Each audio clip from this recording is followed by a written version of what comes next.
আসসালামু আলাইকুম। শুরু করছি আমার আলাদিন উপন্যাসটি। লেখনীতে জাবিন ফুরকান, গল্প পাঠে আমি Zahid Hasan.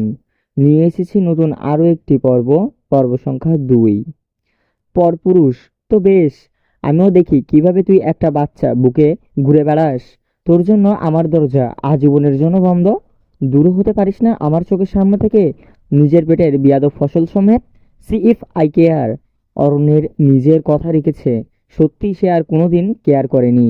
Divorce paper sign হয়েছে, অথচ ইয়ানকে নিয়ে কনসিডার প্রশ্ন ওঠেনি। একদম অঘোষিতভাবেই সম্মত দায়িত্ব বোধেছে ইরানের উপর। সে অবশ্যই এমনটাই চেয়ে এসেছিল, তবে বাস্তবতা আমাদের ভাবনার চেয়ে বহু কঠিন। এখানে যা চাওয়া হয় তার উল্টোটাই বরং পাওয়া যায়।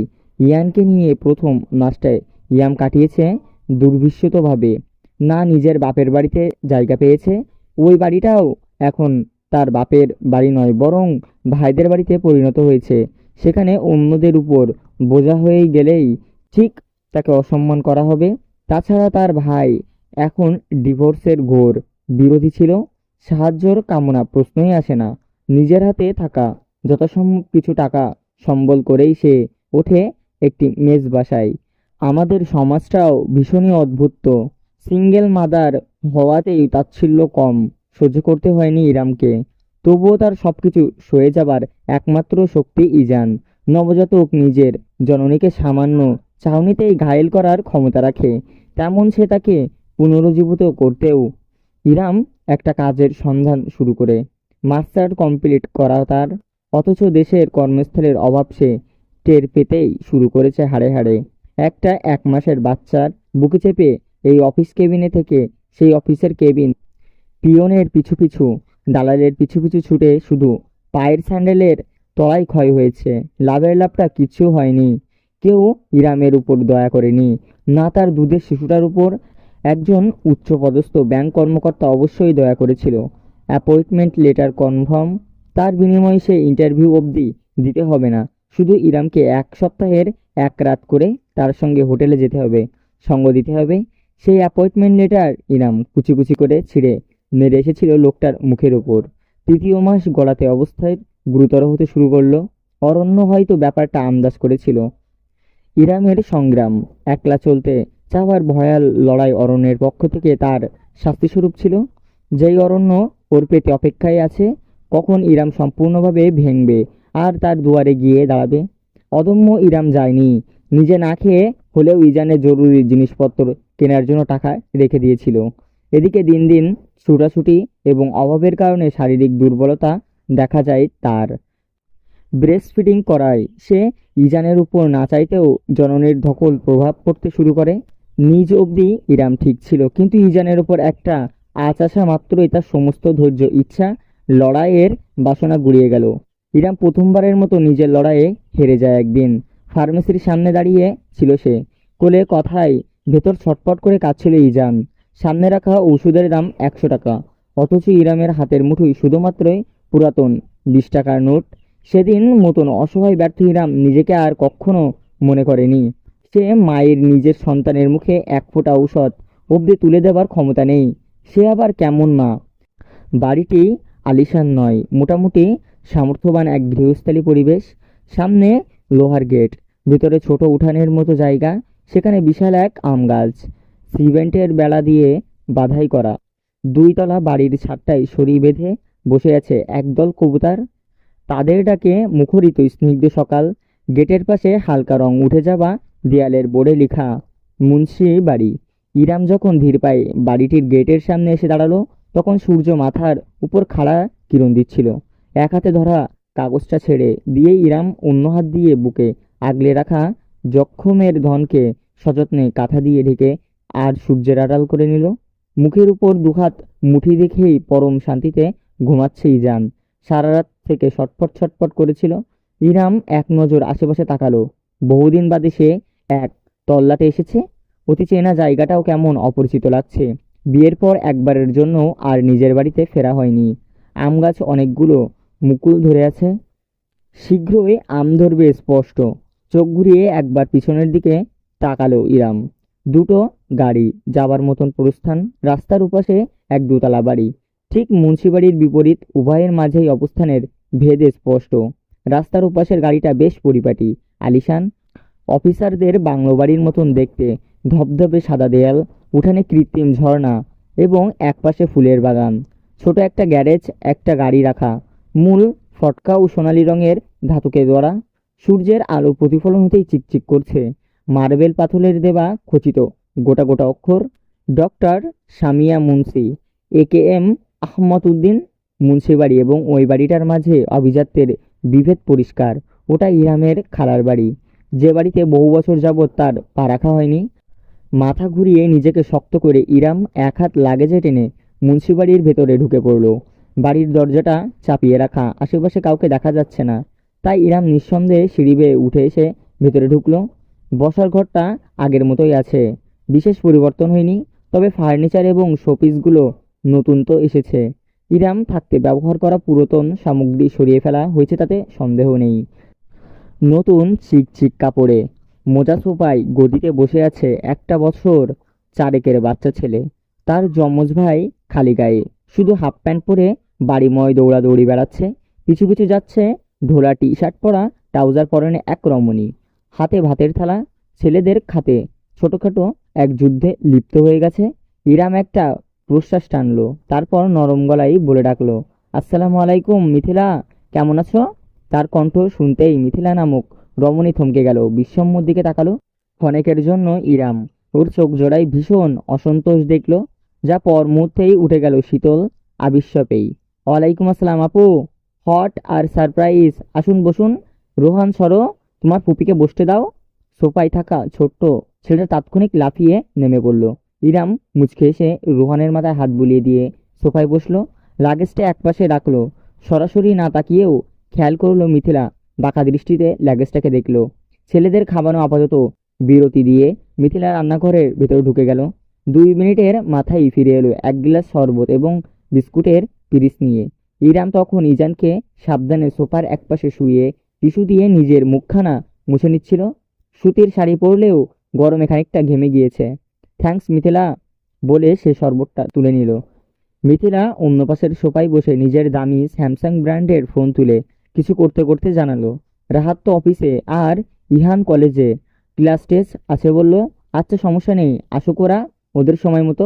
ও, আপনার তাহলে তাড়া নেই, ভালোই হলো তবে, মুখে বলল মিথিলার চেহারায় বিষণ্ণতাটুকু ইমামের নজর আওড়ালো না একটুও। ঠিক এই শঙ্কাটাই করেছিল সে, নিজেকে কেমন ছোট মনে হচ্ছে, অথচ আপাতত এছাড়া আর দ্বিতীয় কোনো উপায়ও নেই। সকালের কাহিনীটা গড়িয়ে দুপুর হয়ে গেল। মিথিলা রান্নাঘরে ব্যস্ত সময় কাটিয়েছে, মুরগি এবং ইলিশ মাছ ভেজেছে, সঙ্গে পোলাও। ইরাম তাকে সাহায্যের আবেদন জানালেও সে নাকাচ করে দিয়েছে। মেহমানদের দিয়ে কাজ করাতে হয় না। অনায়াসে এই বাড়ির সদস্যকে মেহমান হিসেবে সম্বোধন করার বিষয়টা ইরামের আত্মসম্মানে ঘা দিয়ে দিল। প্রতিবাদ করল না সে, বরং মিথিলার যমজ 2 ছেলেকে সুন্দর মতো খাইয়ে দিল। যারা মায়ের কাছে খেতে একদম চায় না, তারা ফুপুর কোলে বসে অত্যন্ত আদরের গদগদ হয়ে খাবার খেয়ে নিল। মিথিলা আর চোখে দেখলো, কোনো মন্তব্য করলো না। রান্না বেশ শেষ। গোসল করে সালোয়ার কামিজ পরে নিচে এলো মিথিলা। ছেলেদের ভরা পেট ঘুমিয়ে পড়তে রেখে এসেছে, অথচ ইরাম তখনও বসার ঘরেই সোফায় বসে আছে। তাকে ভেতরের রুমে গিয়ে কাপড় বদলানো কিংবা বিশ্রামের কোনো আহ্বান মিথিলা জানায়নি, জানাবেও না। তার স্বামী রাহাতের এসে আগে বিষয়টা মিটমাট করতে হবে।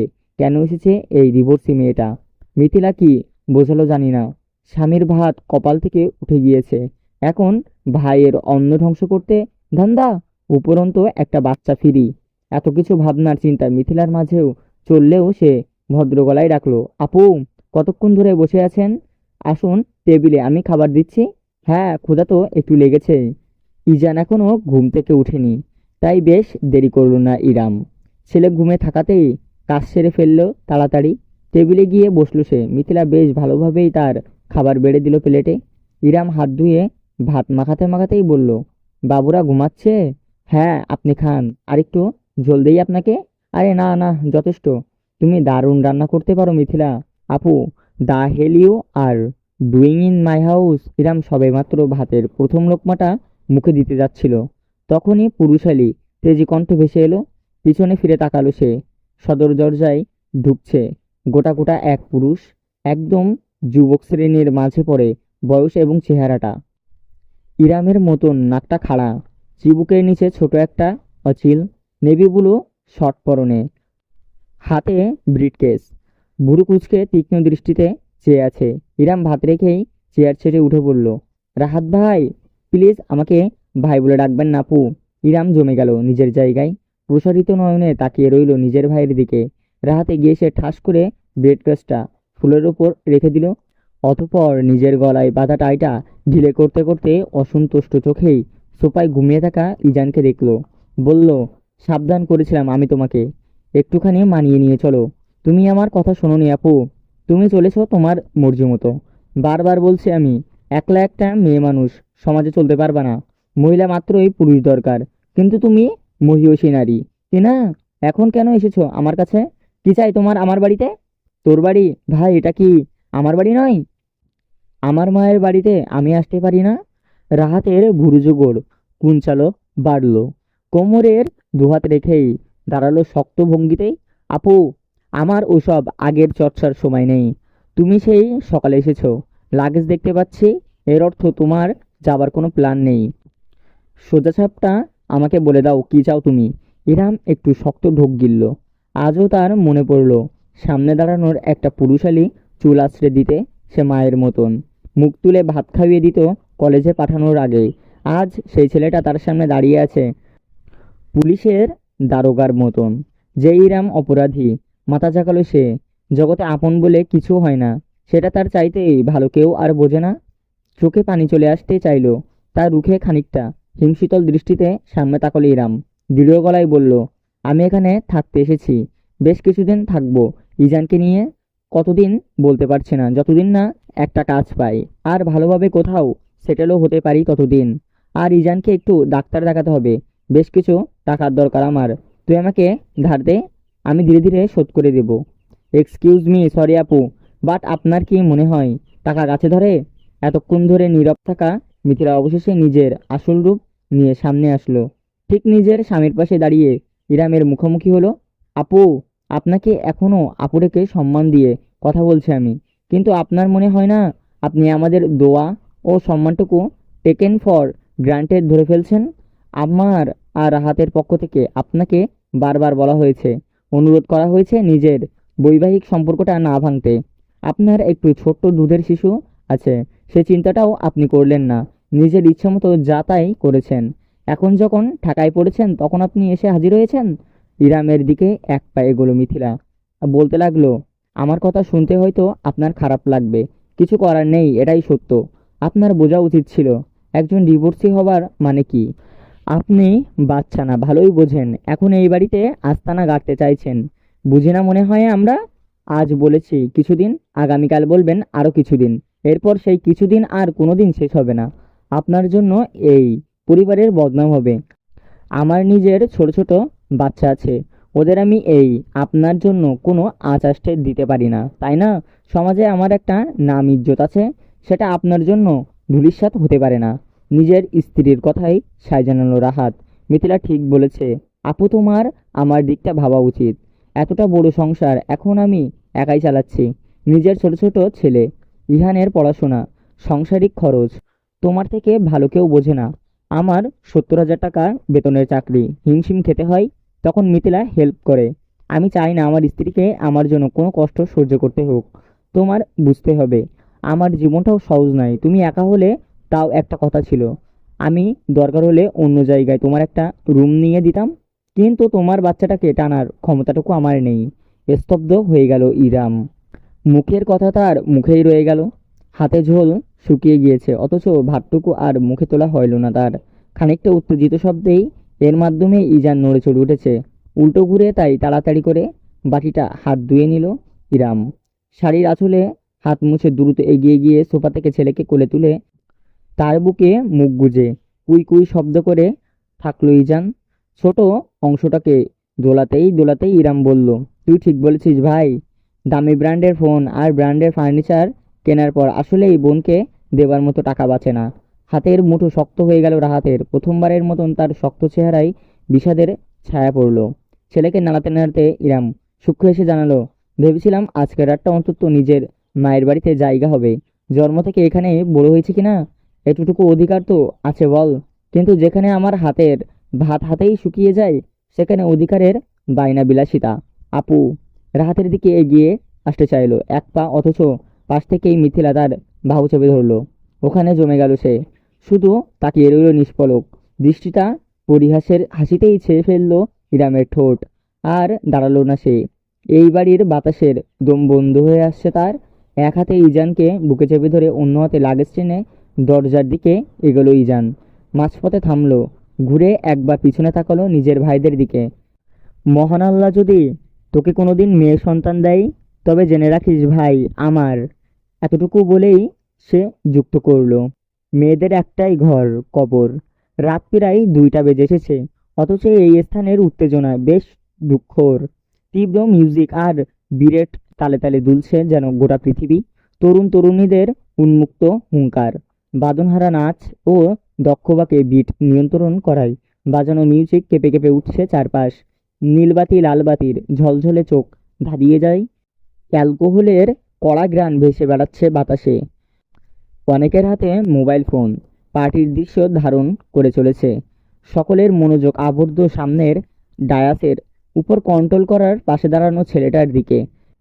পরনে একটা পোলো টি শার্ট এবং ব্যাগি জিন্স, লেদার জ্যাকেটের খুলে ফেলা রেখেছে পানির বোতলের সঙ্গে। সাদা আলোর ফোয়ারা ছুটেছে তার মাথার উপর থেকে, তাকে তার গলায় এবং উজ্জ্বলতায় চেহারায় জমে ফোঁটা ফোঁটা চিকচিক বিন্দু ছড়াচ্ছে। দ্বিগুণ আকর্ষণীয় লাগছে তাকে তাকে দেখতে।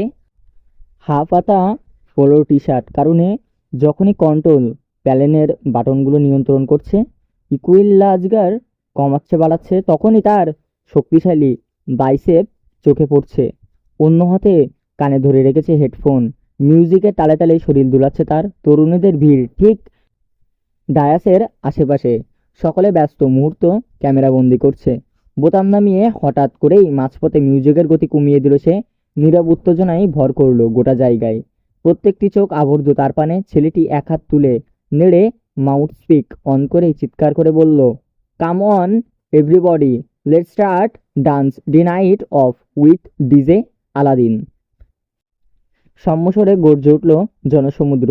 বিরাট হাসল সে, তাতে মাড়ির দুই পাশের থাকা দুটো ছোচালো দাঁত নজরে পড়ল, তীক্ষ্ণ সুচারু। অন্যরকম এক আবরোহণে প্রকাশ ঘটায় তা। আরেক দফায় চেঁচিয়ে উঠল সে, yes DJ Aladdin, DJ Aladdin, come on yahoo. এবার বিটটা ড্রপ করলো সে। বিকট জোরালো আওয়াজ, ধূপ করে উঠল সবার বুক। সঙ্গে সহস্র মানুষ লাফিয়ে উঠল উন্মত্ত উত্তেজনায়। এত কিছুর মাঝেও নিজের পকেটে ভাইব্রেট হতে থাকা ফোনটার অস্তিত্ব ঠিকই টের পেল সে। বোর্ডে মিউজিক কন্টিনিউ রেখেই হেডফোন নামিয়ে অপর হাতে দ্রুত ফোনটা রিসিভ করলো সে। হ্যাঁ মম, এখনো তো শেষ হয়নি, বাড়িতে আয়, তোর সাথে জরুরি আলাপ। তুমি কি বলছো মম? আমি কিছুই শুনতে পাচ্ছি না। ওকে নাই, good night most gorgeous mom on planet earth. Sleep tired and never call me back. Love you. ফোনটা কেটে দিল সে। এপাশে ছুঁড়ে ফেলেন নব। উদ্যমেই কাজ মনোযোগ দিল। যত বিট বাড়ল ততই বাদনহারা নেচে যাচ্ছে গোটা জগৎ। চলবে এখানেই শেষ পর্ব 2।